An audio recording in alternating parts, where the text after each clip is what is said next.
माननीय सभापति महोदय, इस सदन में दहेज प्रथा पर अपने विचार प्रस्तुत करने के लिए आपने मुझे जो अवसर प्रदान किया है, उसके लिए मैं आपका अत्यंत आभारी हूं।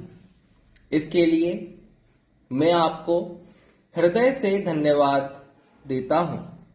इस सदन में कई सदस्य ऐसे प्रांतों से आए हैं जहां इस समस्या पर एक विचार और पिछले कई वर्षों से प्रश्न उठ रहा है।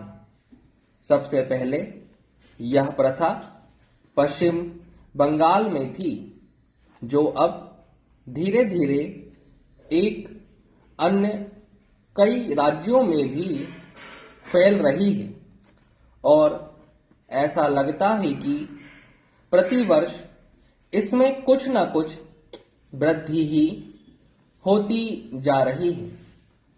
पहले लोग जितना दहेज देते थे, अब उससे कहीं ज्यादा दहेज दिया जा रहा है।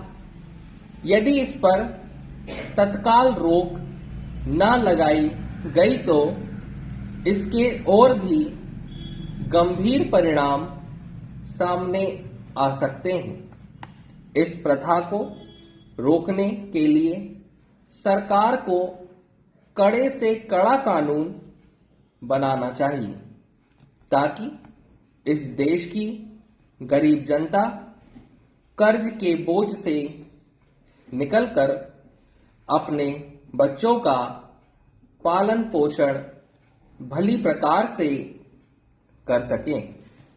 सरकार ने अभी तक इस समस्या के समाधान के लिए जो भी कानून बनाए हैं, वे इस पर नियंत्रण पाने में सफल नहीं हुए हैं तथा उनसे अब किसी तरह के सुधार की कोई अपेक्षा भी नहीं की जा सकती है।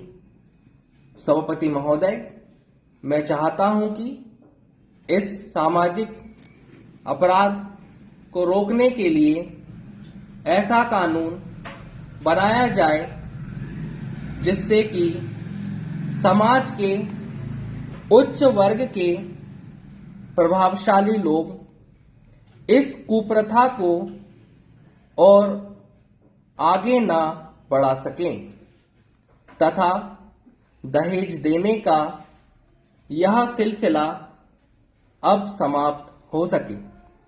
धनी वर्ग ही इस कुप्रथा को बढ़ाने के लिए जिम्मेदार है, क्योंकि वे अपने बच्चों की शादियों में ज्यादा से ज्यादा दहेज देते और लेते हैं। अच्छा तो यह होगा कि समाज के कुछ विशेष चुने हुए लोगों की ऐसी समिति गठित की जाए जो कि दहेज के लोभी लोगों पर नजर रखे और दोषियों को सजा दिलाने में सहायता करे।